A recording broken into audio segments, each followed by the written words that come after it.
Most men find out their marriage is over with divorce papers. I found out in my own basement, and by the time I understood what was really happening, my name was already on things I'd never touched. My name is Lewis Jackson. I'm 51 years old. I own a modest 3-bedroom house in Columbus, Ohio. I coach youth soccer on Saturday mornings, and until 11 days ago, I genuinely believed I was one of the luckier men alive. We will get to that. But before we do us one quick favor. Subscribe. A lot of people watch without ever doing it, but it costs you nothing and it means everything to us. Hit the like button while you're at it, and drop your thoughts in the comments after listening. You are going to love it here. Now let me tell you about my wife.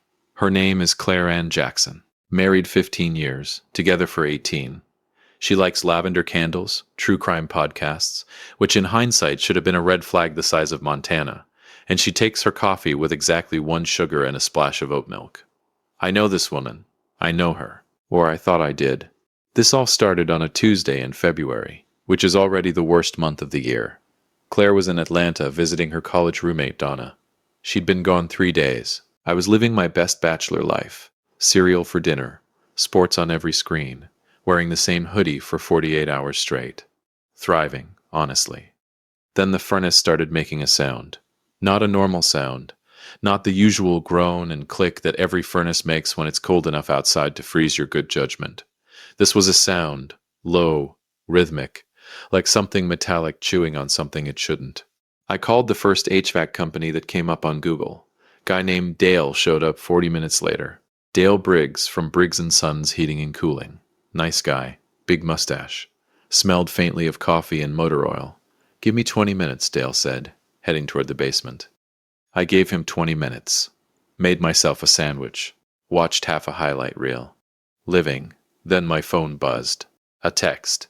From Dale, who was literally in my basement. "Mr. Jackson, there's a locked door behind your storage shelves. Who's inside?" I actually laughed. Out loud. I typed back, "Dale, buddy, we don't have a locked door back there." 3 dots. Then, "Sir, I can hear breathing inside, and there are 4 padlocks on the outside." I stopped chewing my sandwich. 4 padlocks. On the outside.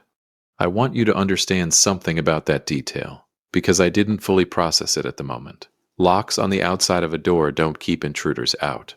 They keep whatever's inside in. That's not a security measure. That's a cage. I was down those basement stairs in 10 seconds flat. Dale was standing in front of our old metal storage shelves, the ones Claire insisted we keep even though I'd suggested donating them 3 separate times, and they were pulled slightly away from the wall. Behind them was a door I had never seen in 15 years of living in that house. 15 years. It was a plain hollow core door, painted the same gray as the basement wall. If the shelves were flush against it, which they always had been, you'd never know it existed. 4 heavy-duty padlocks, each on a separate hasp, and from behind it, faint but unmistakable, the slow rhythmic sound of breathing. "Call the police," I told Dale. "Already dialing," he said. 3 officers arrived within 8 minutes. I stood in my own basement feeling like a stranger in someone else's nightmare while they cut the locks. I kept texting Claire, "Hey, call me. Something's going on." No response. She was probably at dinner with Donna. I told myself that. I needed to tell myself something. The door swung open. The room was empty. Not just empty, swept. Clean concrete floor, a single bare bulb overhead, not even switched on. A small Bluetooth speaker in the corner, still warm to the touch. And on the floor next to it, a cheap burner phone, screen cracked, balanced on a cardboard box. The breathing had been a recording. Looping. Remotely triggered. Officer Tate, young guy, looked like he just graduated high school last Thursday, picked up the burner phone with gloved hands and turned it over. "Someone activated this recently," he said, "like within the last hour." "So someone triggered it while Dale was down here," I said. "Looks that way. I want you to stay with me here, because this is the part where the floor started moving under my feet, even though I was standing completely still. Someone knew Dale was in my basement. Someone waited until he was near those shelves, then triggered a recording specifically designed to make a furnace repairman text his client in alarm, specifically designed to make that client call the police, specifically designed to put 3 officers in a secret room in my house. This wasn't a prank. This was choreography. They found the storage unit receipt 48 hours later. I don't know exactly when the shift happened, when I stopped being the homeowner and started being a person of interest. But it happened quietly, the way bad things usually do. 1 minute Officer Tate is asking routine questions. The next, a detective named Roy Callahan is sitting across from me at my own kitchen table, with a yellow legal pad, asking if I'd ever been to a storage facility on Mercer Road. I had not, except according to the records, I had. Twice. Paid in cash. My name on the rental agreement, and when they opened Unit 114, they found women's clothing, a prepaid debit card linked to an account in my name, and a photograph. A woman I had never seen before, 30-something, dark hair, smiling at the camera like she had no idea what her photograph would one day be used for. "Mr. Jackson," Detective Callahan said, watching my face very carefully. "This woman was reported missing 11 days ago. Her name is Angela Pruitt. Do you know her?" "No," I said. "I've never seen her in my life." And that was true. Completely, absolutely true. But here's the thing that broke something open inside my chest. The thing I didn't tell Detective Callahan that night, because I needed to be alone to process what it meant. When I got home, I went upstairs, straight to our bedroom, to the shelf above Claire's nightstand where she keeps her books, the one she's already read, the one she revisits, the one she keeps close. I pulled them out, one by one, and there she was. Angela Pruitt, printed on a small square of photo paper, tucked inside the back cover of Claire's worn copy of In Cold Blood, smiling. I sat on the edge of the bed we had shared for 15 years, in the house that was somehow no longer mine, holding a photograph of a missing woman that my wife had hidden in plain sight. And I thought about all 18 years, every dinner, every vacation, every quiet Sunday morning where I'd watched her read that exact book with her coffee, one sugar, splash of oat milk, completely unbothered. How long had Angela Pruitt been inside that back cover? How long had Claire been planning this? At 51, I thought the worst thing that could happen to a man was losing his health, his job, or his mind. Turns out, the worst thing is realizing the person who slept beside you for 15 years was never really there at all. If you've been listening for a while and want stories like this to keep coming, it really helps if you hit that like button and subscribe. Thank you for real. Asterisk, here's something nobody tells you about being framed by your own wife. The hardest part isn't the evidence. It's realizing the woman you loved was never confused, never lost, never going through a phase. She was always, always working. I need you to understand where I was mentally at this point. It had been 6 days since Dale Briggs texted me from my basement. 6 days since 3 police officers stood in a swept empty room in my house, looking at me like I was a man who needed watching. 6 days since Detective Roy Callahan started showing up. Not always announced, not always with questions, sometimes just present. Parked one house down like I wouldn't notice a Crown Victoria idling on a residential street. I noticed Roy. I'm 51, not blind. Claire had come home from Atlanta 2 days after the basement incident. I hadn't told her everything on the phone, just that something strange had happened, and she needed to come back. When she walked through the door, she looked exactly the way a worried wife should look. Concerned eyes, tight hug, both hands on my face. "Louis, what happened? Are you okay?" And God help me, for about 45 minutes I believed her. She cried when I showed her the room. Real tears. Or what looked like real tears. And I'm still not entirely sure there's a difference. She held my arm while I explained the padlocks, the speaker, the burner phone. She said all the right things. That's terrifying. Who would do this? Should we get a lawyer? That last one. Should we get a lawyer? I thought she was being protective. I know now she was being precise. The storage unit broke her performance, but only for a second. When Detective Callahan came back 4 days later and told us both about Unit 114 on Mercer Road, I watched Claire's face. Most people wouldn't have caught it. It lasted maybe half a heartbeat. A tiny, involuntary stillness, like a computer screen freezing before it recovers. Then the tears came back. "Someone is setting Louis up," she said firmly, reaching for my hand across the kitchen table. "This is obviously a setup. My husband has never been to that storage unit." Callahan looked at her, then at me, then back at her. "Mrs. Jackson," he said carefully, "how do you know it's obvious?" She didn't miss a beat. "Because I know my husband." I replayed that moment approximately 400 times over the next 48 hours. She didn't say he would never do something like this. She didn't say that's impossible. She said she knew me, kept the focus on certainty rather than character. It was a lawyer's answer dressed up in a wife's voice. Precise. Here's where it starts getting architectural. Stay with me. I have a friend named Gary Howell. We've been friends since college, which means he's known me long enough to tell me hard things without flinching. Gary works in insurance fraud investigation, which means he spends his professional life figuring out how people construct lies that look like truth. I called him on day 7, told him everything. He was quiet for a long time. Louis, he finally said, how many joint accounts do you and Claire have? 3. Checking, savings, and a household card. Who manages them? I opened my mouth, then closed it. Claire managed them. Had since year 2 of our marriage, when I'd mentioned offhandedly that I found budgeting tedious, and she'd offered to handle it. I hadn't thought about it since. Why would I? The bills got paid, the savings grew, everything was fine. Pull every statement, Gary said. Every single one. Go back 5 years minimum. I pulled 7. What I found didn't scream at me. That was the genius of it. There were no dramatic withdrawals, no suspicious transfers to offshore accounts, nothing that would make a movie audience gasp. Instead, there were small, patient, methodical movements. $100 here routed to an account I didn't recognize. A recurring subscription charge to a business name I'd never heard of. A cash withdrawal every 3rd month. Never enough to trigger a flag, always just under the threshold that would require reporting.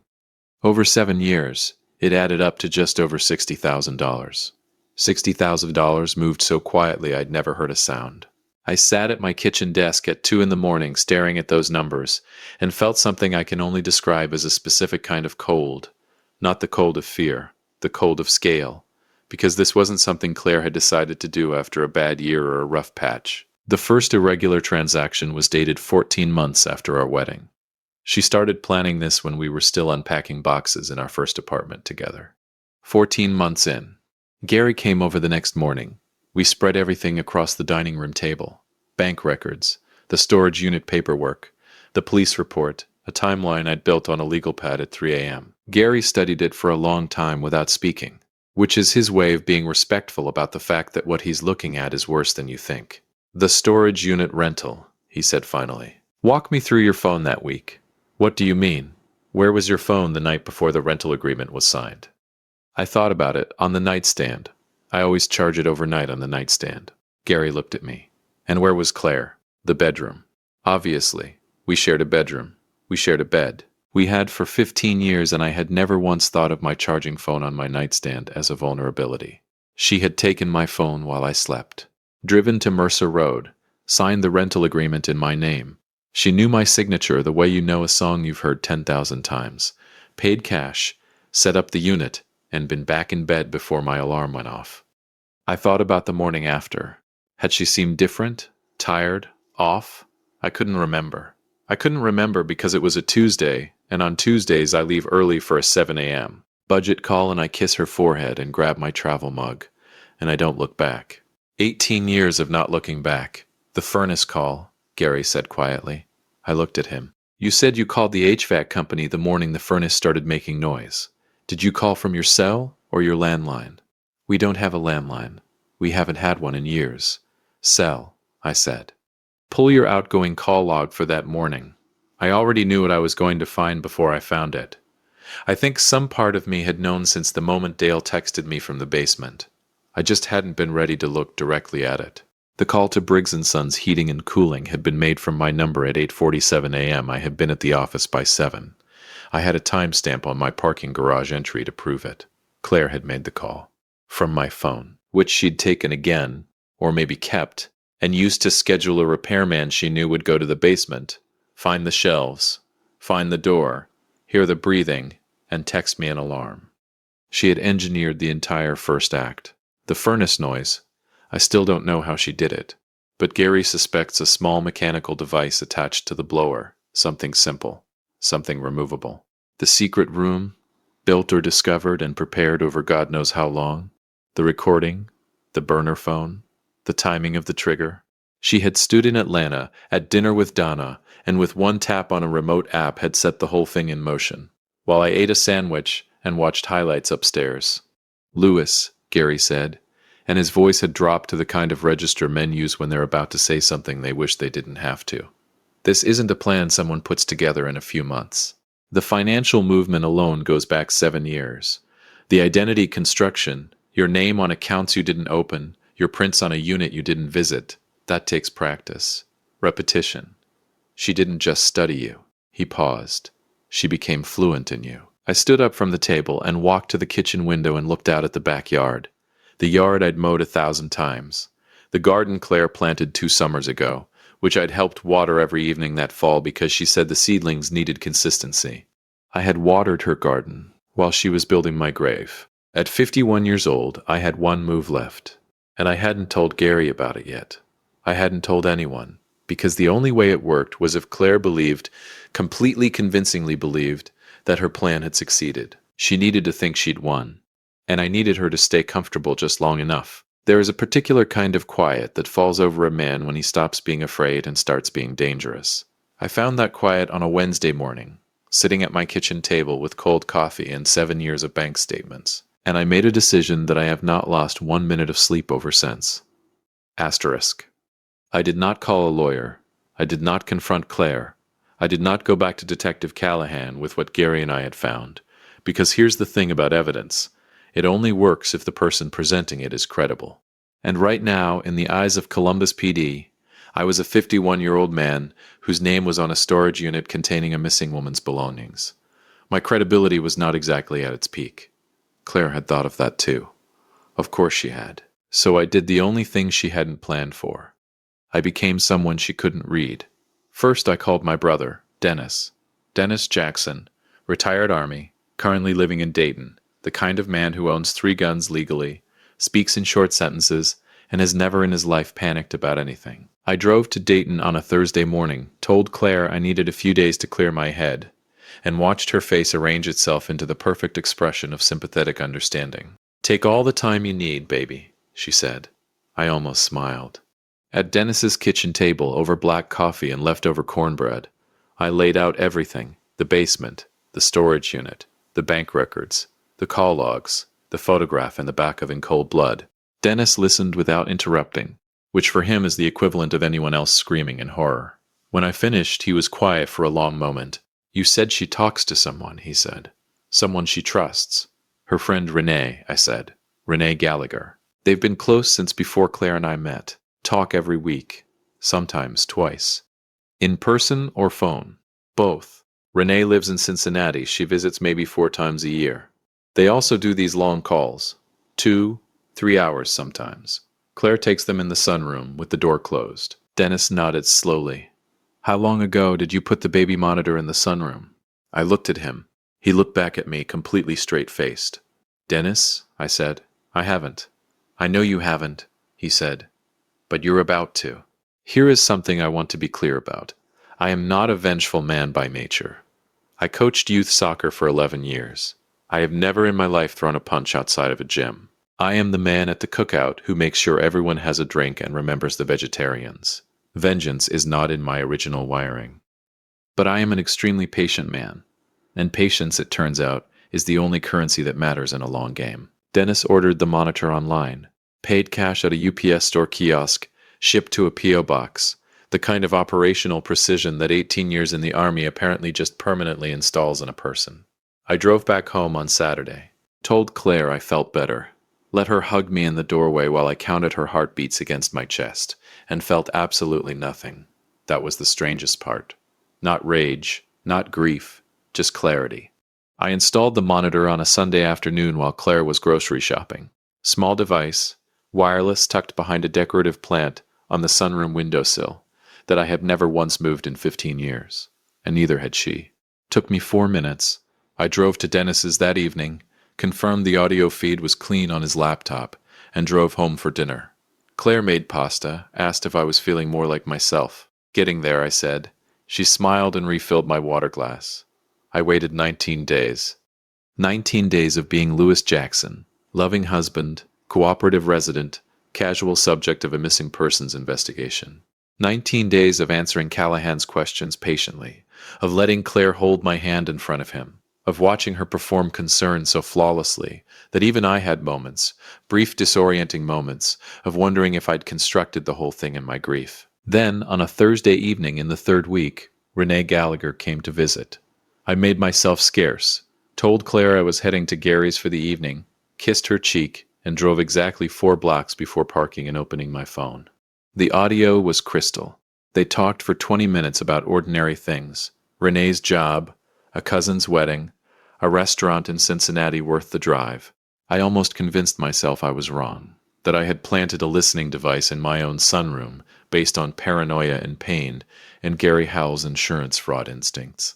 Then Claire's voice shifted. It was subtle, like a musician dropping from one key to another. Same instrument, same hands, different everything. She got quieter, more precise. The warmth drained out of her tone the way water drains from a bathtub, steadily and completely.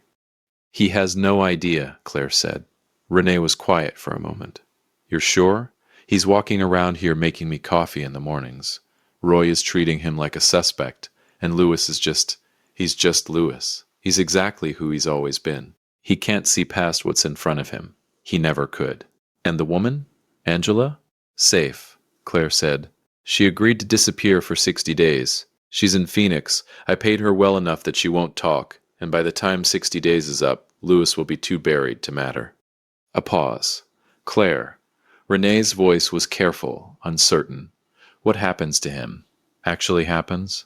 "He becomes the answer to a question the police are already asking," Claire said simply. "They have his name, his prints, his financial trail. I just have to let it finish building. Another few weeks and it won't need me anymore. It'll have its own gravity." "And you'll be where?" "Somewhere warm," Claire said. And then she laughed, easy, relaxed, genuinely amused, the way you laugh when something has gone exactly according to plan. I sat in my parked car 4 blocks from my house, listening to my wife laugh about the architecture of my destruction, and I felt that quiet settle over me again. Cold. Still. Absolute. I did not call Dennis. I did not call Gary. I did not call Detective Callahan. Not yet. I want to tell you about Angela Pruitt, because she matters. 2 days after Renee's visit, I hired a private investigator named Carl Upton, retired Columbus PD, recommended by Gary, the kind of man whose entire personality is a filing cabinet. I gave Carl one instruction: find Angela Pruitt. It took him 6 days. She was in Phoenix exactly as Claire had said, staying in a mid-range hotel on Camelback Road, cash payments, registered under a slightly different name. Carl got photographs, got her on record, got a notarized statement from a woman who, it turned out, had not entirely understood what she'd agreed to, and was significantly less comfortable with the situation now that a private investigator was sitting across from her in a hotel lobby, explaining what the word accessory meant. Angela Pruitt was not a criminal. She was a woman who'd needed money and made a catastrophic choice. She gave us everything: how Claire had found her, what she'd been paid, how she'd been coached to stay gone for 60 days. She signed the statement with shaking hands and cried for about 10 minutes, and Carl sat with her until she stopped, because Carl is unexpectedly decent for a man who looks like a filing cabinet. I now had the recorded conversation from the sunroom, and a signed statement from the missing woman who wasn't missing. 2 things Claire didn't know existed. Here is what I did not do. I did not walk into the Columbus PD and hand over the evidence, because evidence handed over by a suspect, however exonerating, becomes part of a legal process, a long, grinding public process during which Claire would lawyer up, go quiet, and spend the next 18 months dismantling everything I'd built from the other side. She was good at dismantling. I knew that now, so I did something simpler. On a Friday evening, while Claire was in the sunroom with her book, in cold blood no less, the audacity of this woman, I sat at the kitchen table and sent 2 things from an email address she had never seen to a phone number she didn't recognize. An audio file and a photograph of Angela Pruitt, alive and well in Phoenix, holding that day's newspaper. No message, no name, no explanation. I closed the laptop, washed my coffee mug, and went to bed. She came downstairs 40 minutes later. I watched through barely open eyes as she stood in the bedroom doorway for a long moment, phone in hand, completely still. In 15 years, I had never seen Claire Ann Jackson stand completely still. She was always moving, always arranging, adjusting, managing. She stood in that doorway like a woman who had just heard a sound she couldn't locate. Good.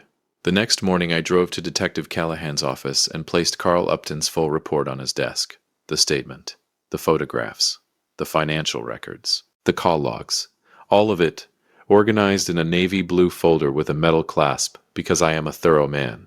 Callahan read for 11 minutes without looking up. "Mr. Jackson," he finally said. "Roy," I said, "I think we both know I didn't rent that storage unit." He looked at me for a long moment. Then he picked up his phone. Claire was arrested on a Tuesday. 14 charges, including conspiracy, fraud, and obstruction. She was walked out of our house in handcuffs at 9 a.m. on a morning cold enough to see your breath. I watched from the doorway. She looked back at me once, just once, as they guided her toward the patrol car. And for the first time in 18 years, I couldn't read her face. Couldn't find the calculation behind the eyes. Couldn't locate the woman who had studied me like a forger studies a signature. She just looked at me, and I nodded. Because here's what Claire never understood about me, the fundamental miscalculation at the center of her perfect plan.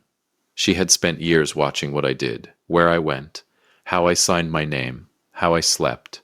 She never once paid attention to what I was thinking. At 51 years old, I am not a dramatic man. I don't make speeches. I don't slam doors. I don't need the last word. I just need the last move. She spent 15 years building a prison for me. I built her one in 19 days. Somewhere out there, Clara Ann Jackson is looking over her shoulder for a ghost she created. A man she underestimated. A husband she thought she knew completely. She knew my signature. She never knew my spine. And that was always going to be her only mistake.